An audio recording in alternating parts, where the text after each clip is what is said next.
Morning students, lockdown ई पाठशाला में आप सभी का स्वागत है। मेरा नाम है ऋचा छाबड़ा और मैं आपकी बायोलॉजी की टीचर हूँ। चलिए स्टार्ट करते हैं अपनी नेक्स्ट क्लास। इससे प्रीवियस क्लास में हमने chapter 8 human health and diseases start किया था, जिसमें हमने डिसीजेस के बारे में पढ़ा, हेल्थ के बारे में पढ़ा, इन्फेक्शियस डिसीजेस के बारे में पढ़ा, एड्स के बारे में पढ़ा। तो आज हम अपना न्यू टॉपिक स्टार्ट करेंगे जिसका नाम है कैंसर। ठीक है, इससे प्रीवियस क्लासेस में हमने इम्पॉर्टेंट क्वेश्चंस भी डिस्कस किए थे कि आपका कौन सा इम्पॉर्टेंट क्वेश्चन है और किस तरह से वो एग्जाम में पूछा जाता है। और आज हम अपना न्यू टॉपिक स्टार्ट करने जा रहे हैं जिसका नाम है कैंसर।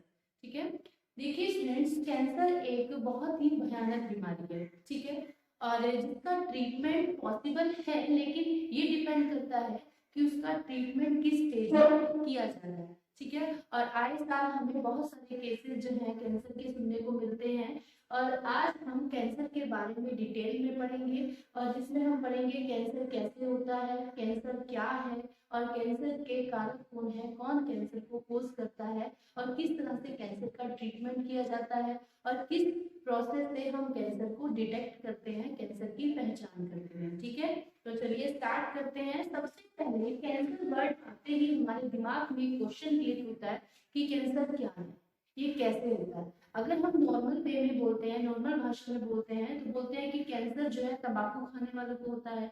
ठीक है, जो बहुत ज्यादा सिगरेट पीते हैं उनको कैंसर होता है।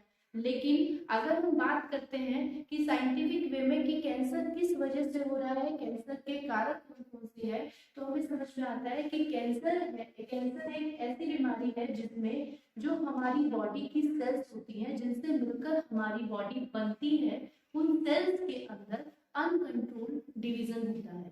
उनकी अनकंट्रोल्ड उनके अंदर ग्रोथ होती है, अनियंत्रित ग्रोथ और अनियंत्रित डिवीजन उनके अंदर होता है, जिसकी वजह से वो हमारी नॉर्मल सेल कैंसर सेल में कन्वर्ट हो जाती है।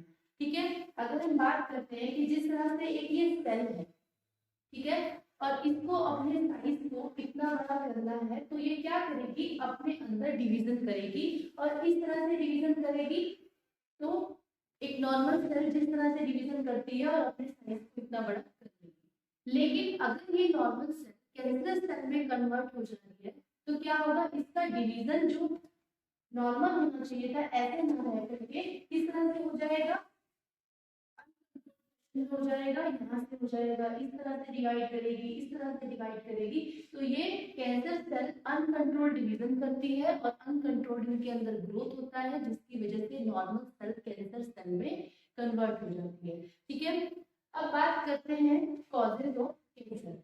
कॉजेज ऑफ कैंसर क्या होते हैं कि कौन कौन से ऐसे कारक हैं जो हमारे कैंसर को इंड्यूस करते हैं। ठीक है, कौन से ऐसे कारक हैं जो हमारी नॉर्मल सेल कैंसर सेल में कन्वर्ट कर देते हैं, जिसकी वजह से हमारी नॉर्मल सेल एक जब डिवीजन करती है तो वो अनकंट्रोल्ड मैनर में करती है, अनियंत्रित वे में करती है, जिसकी वजह से नॉर्मल सेल कैंसर सेल में बदल जाती है। ठीक है, तो अगर हम बात करते हैं कॉजेज ऑफ कैंसर की, तो यहाँ पे there are two types of causes. First is the carcinogens. Carcinogens क्या होते हैं? कार्सिनोजेंस एक ऐसी वस्तु है जो हमारे कैंसर इंड्यूस करती है, जो नॉर्मल सेल कैंसर सेल में बदलने के लिए प्रेरित करती है। ठीक है, जिससे हमारी नॉर्मल सेल कैंसर सेल में बदल जाती है। और इसी तरह से सेकंड जो इसका मेन कॉज है वो है ऑन्कोजेनिक वायरस। कुछ ऐसे वायरस होते हैं जो हमारी नॉर्मल सेल कैंसर सेल में बदल देते हैं, जिसकी वजह से हमें कैंसर हो जाता है। तो हम यहाँ पे अब कार्सिनोजन को डिटेल में पढ़ेंगे। तो अगर हम कार्सिनोजन की बात करते हैं तो ऐसी कोई भी वस्तु जो हमारी नॉर्मल सेल कैंसर सेल में बदल रही है, नॉर्मल सेल कैंसर सेल में बदलने के लिए प्रेरित कर रही है, ऐसे मटेरियल को हम कार्सिनोजेंस कहते हैं। वो थ्री टाइप्स के होते हैं। First is the physical carcinogens, second is the chemical carcinogens और third is the biological carcinogens, जिसको हम ऑन्टोजेनिक वायरस भी बोल सकते हैं।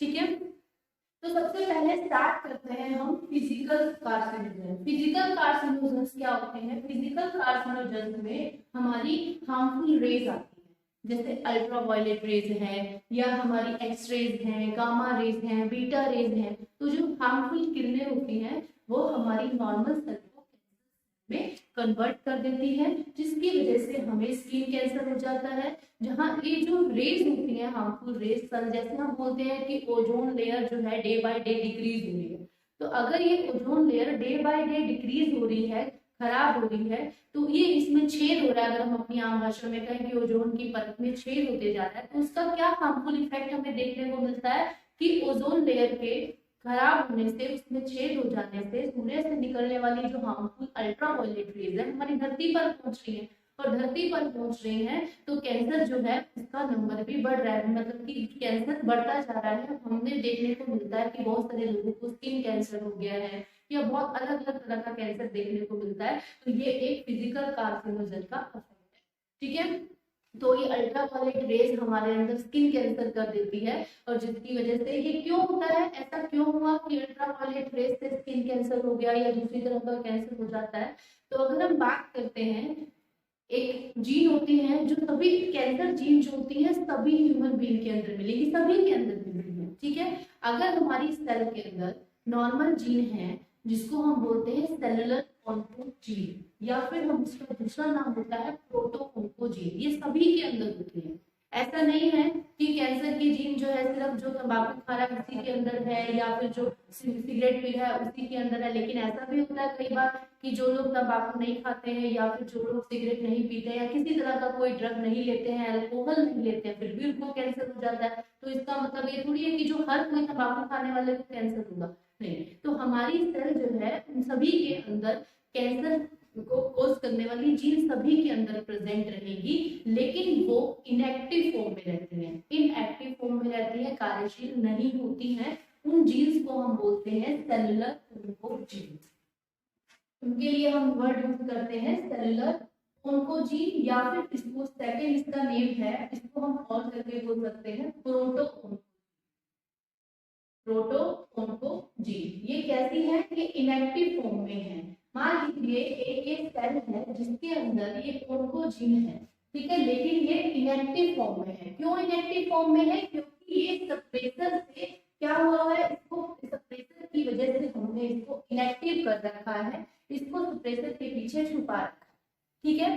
तो ये जो हमारी सेल के अंदर ऑन्कोजीन प्रेजेंट होती है उसको सेलुलर ऑन्कोजीन या फिर उसको प्रोटो ऑन्कोजीन बोला जाता है, जो इनएक्टिव फॉर्म में रहती हैं, जो सप्रेसर की वजह से इनएक्टिव रहती हैं। लेकिन जब कभी हम ये इन कार्सिनोजन के कांटेक्ट में आते हैं, चाहे वो फिजिकल हो, चाहे वो केमिकल हो, चाहे वो बायोलॉजिकल कार्सिनोजेंस हो, तो ये क्या करते हैं, धीरे धीरे सप्रेसर को अफेक्ट करते हैं, सप्रेसर को हटा देते हैं या सप्रेसर को इनएक्टिव कर देते हैं, जिसकी वजह से ऑन्कोजीन हमारी एक्टिव हो जाती हैं और हमें कैंसर हो जाता है, ठीक है। तो जो हमारी नॉर्मल सेल के अंदर कैंसर जीन है जो इनएक्टिव फॉर्म में है उसको प्रोटो ऑन्कोजीन बोलेंगे, जो सप्रेसर की हेल्प से इनएक्टिव थी, लेकिन जैसे हम कार्सिनोजन के कांटेक्ट में आते हैं, बहुत लंबे टाइम से जब हम मान लीजिए सिगरेट पी रहे हैं, तो या तंबाकू खा रहे हैं, या कोई ऐसा ड्रग ले रहे हैं, या फिर फिजिकल कार्सिनोजन के कांटेक्ट में आ रहे हैं, या किसी वायरस के कांटेक्ट में आ गए हैं,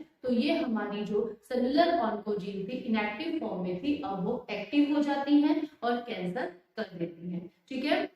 तो ऐसे ही फिजिकल कार्सिनोजन में जो हमारी हार्मफुल रेज हैं वो क्या करती हैं कि जब वो हमारी सेल पर आती हैं, तो हमारी सेल में जो डीएनए होता है, जो हमारा जेनेटिक मटेरियल है, जिसके पास हमारी बॉडी को चलाने के लिए सारी इंफॉर्मेशन है, उसके अंदर म्यूटेशन कर देता है।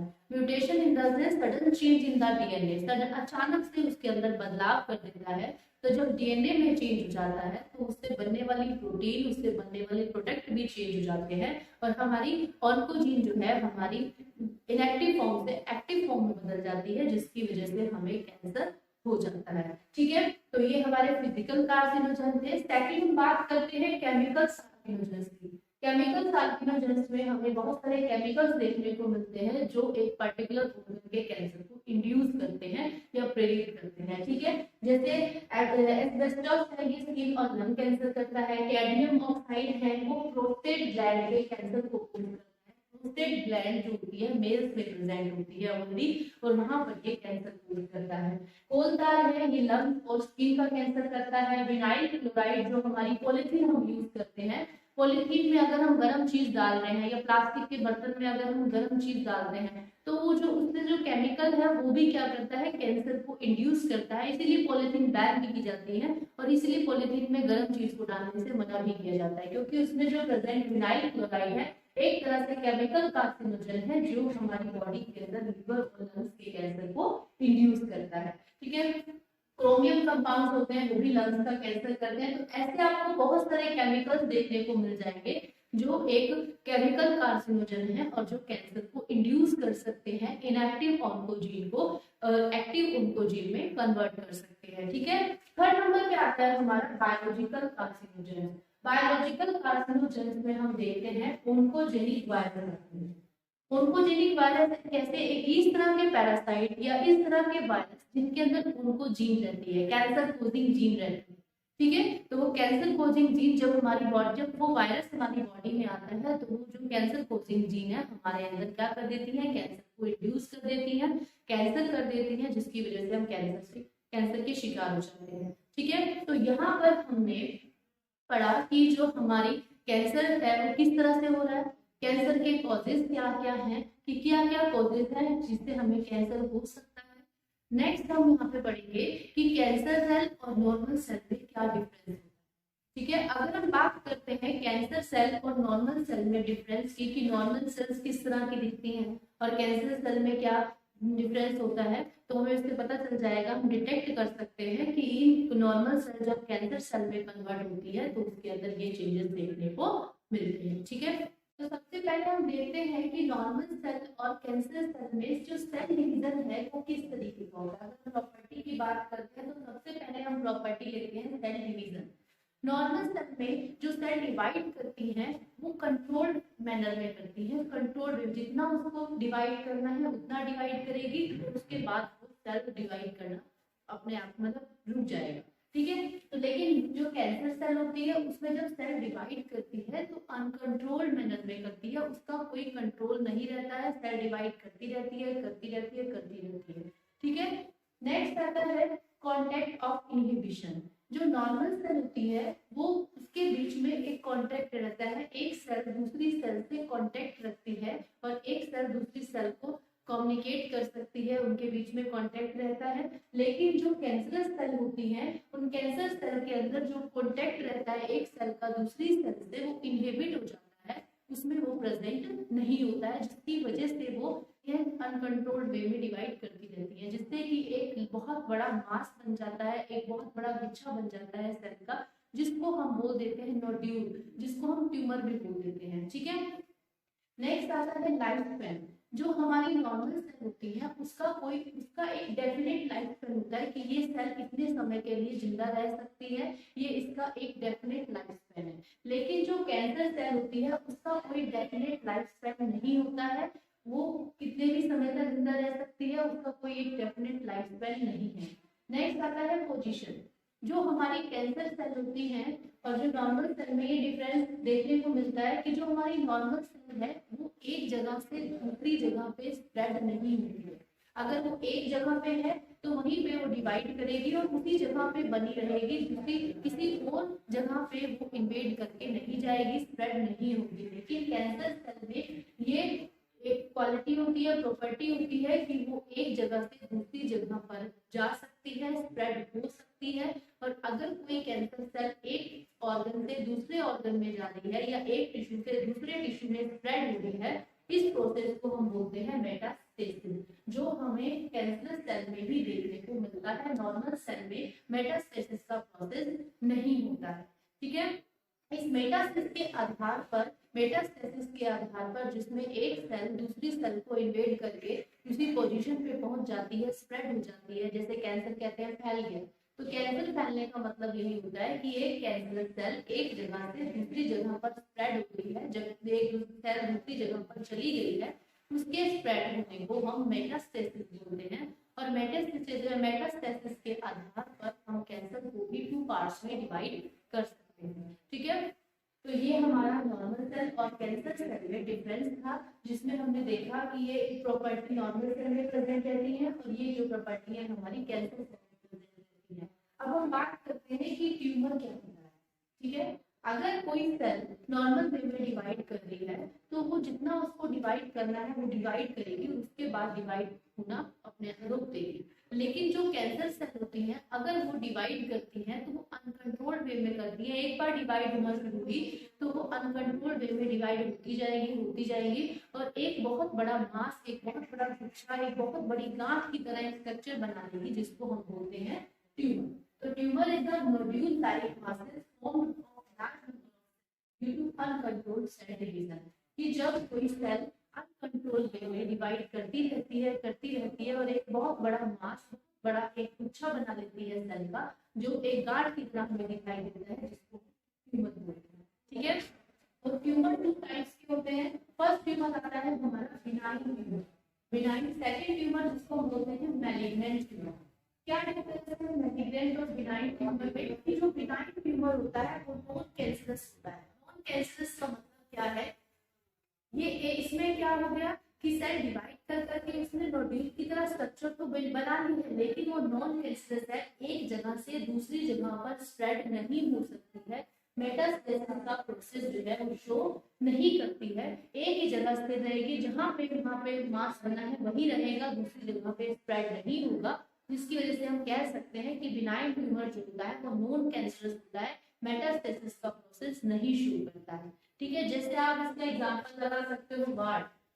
वार्ड क्या होता है? हिंदी बोलते हैं तो जो मस्सा बोलते हैं, जैसे मान लीजिए कहीं पे स्किन पे हो गया या हाथ पे देखने को मिल जाता है छोटा सा, उसमें क्या है कि कोई भी सेल एक्स्ट्रा डिवाइड करके एक एक्स्ट्रा मास बना लेती है।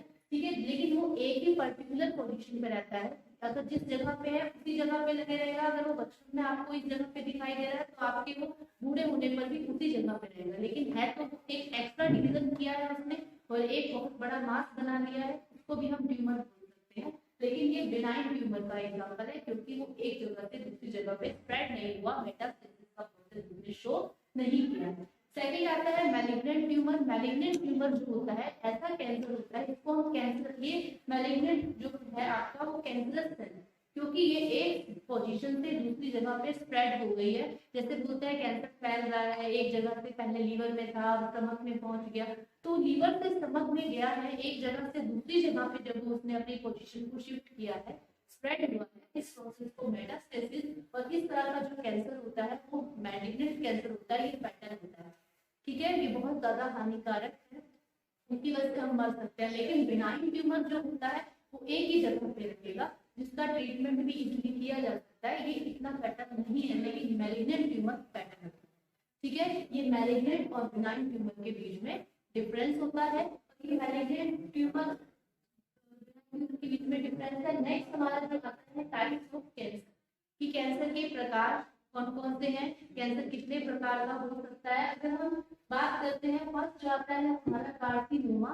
कार्सिनोमा एक इस प्रकार का कैंसर होता है जो मैलिग्नेंट है, जिसमें वो कैंसर स्प्रेड होता है, मैलिग्नेंट कैंसर होता है, और ये हमारा एपिडर्मल टिश्यूज में होता है, एक्टोडर्मल ओरिजिन होता है। एक्टोडर्मल ओरिजिन का क्या मतलब है? आपने 11th क्लास में जब आपने क्लासिफिकेशन पढ़ा होगा तो उसमें आपने पढ़ा था कि जो हमारी जर्म सेल्स होती हैं वो 3 लेयर्स में डिवाइड होती है, एक्टोडर्मल, मेसोडर्मल और एंडोडर्मल। तो एक्टोडर्मल ओरिजिन मतलब कि जो जर्म सेल्स 3 लेयर बनाती हैं, तो उन तीनों लेयर से पूरी हमारी बॉडी बनती है।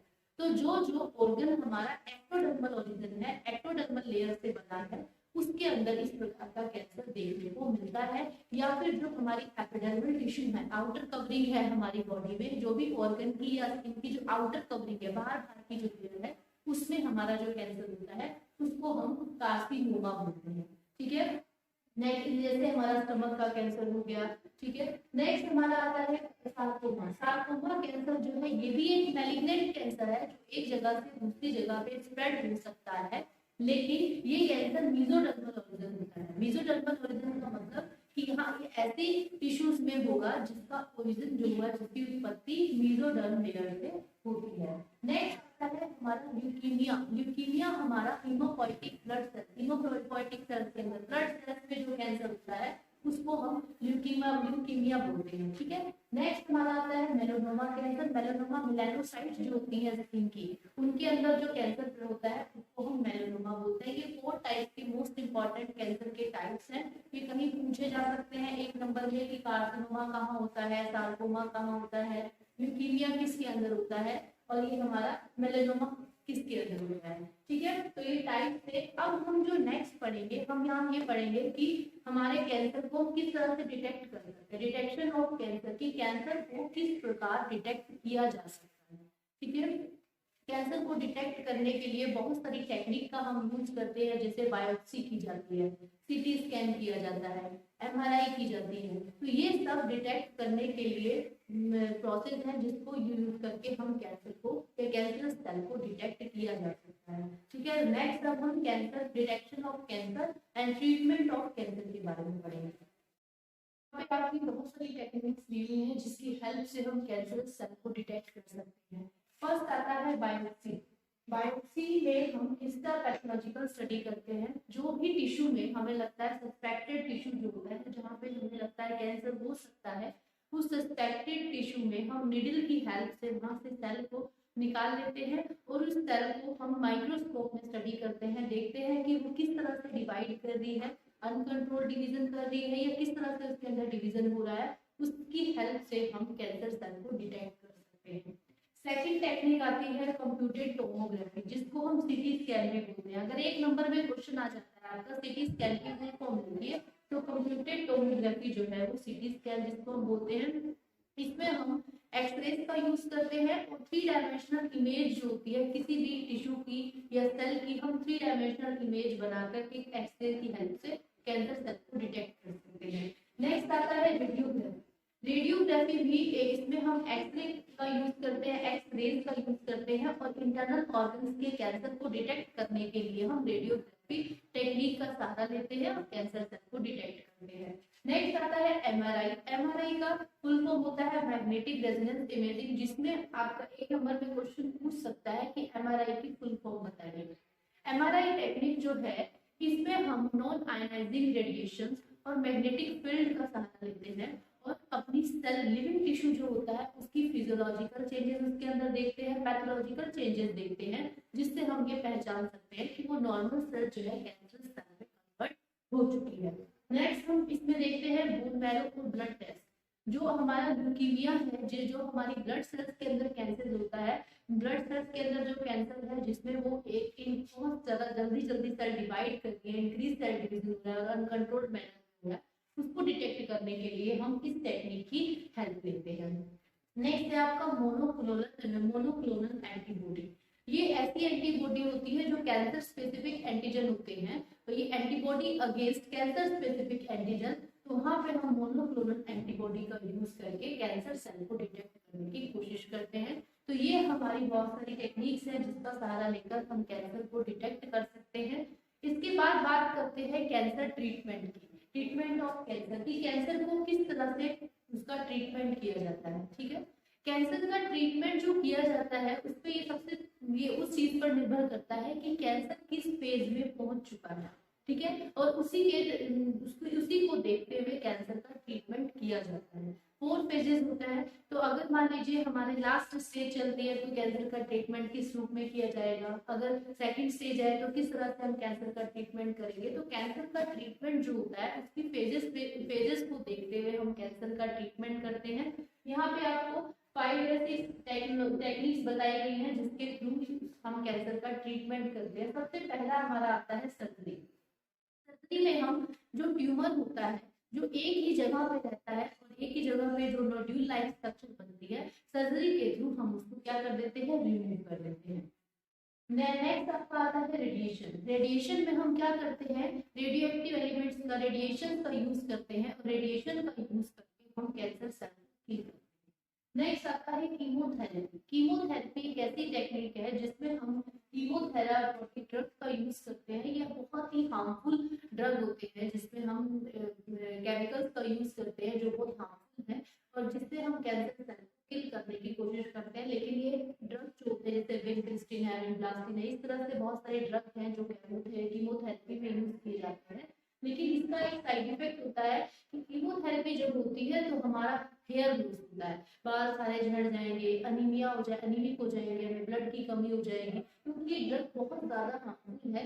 तो लेकिन ये कैंसर कैंसर ट्रीटमेंट में यूज होते हैं, इसको हम कीमोथेरेपी भी बोलते हैं। नेक्स्ट आता है आपका इम्यूनोथेरेपी। इम्यूनोथेरेपी में हम क्या करते हैं, अल्फा इंटरफेरोन नाम का मतलब अल्फा इंटरफेरोन देते हैं, जिससे कि जो हमारी इम्यून सेल है उनको इम्यूनिटी मिले और वो कैंसर सेल को डिटेक्ट कर सके और कैंसर सेल को किल कर सके। इस टेक्निक का यूज करके हम अपने इम्यून सिस्टम को स्ट्रॉन्ग करते हैं, जिससे कि हमारी इम्यून सेल्स कैंसर सेल को डिटेक्ट कर सकती हैं, डायग्नोज कर सकती हैं और हमारे कैंसर सेल को किल कर सकती है और हमें प्रोटेक्ट करती है।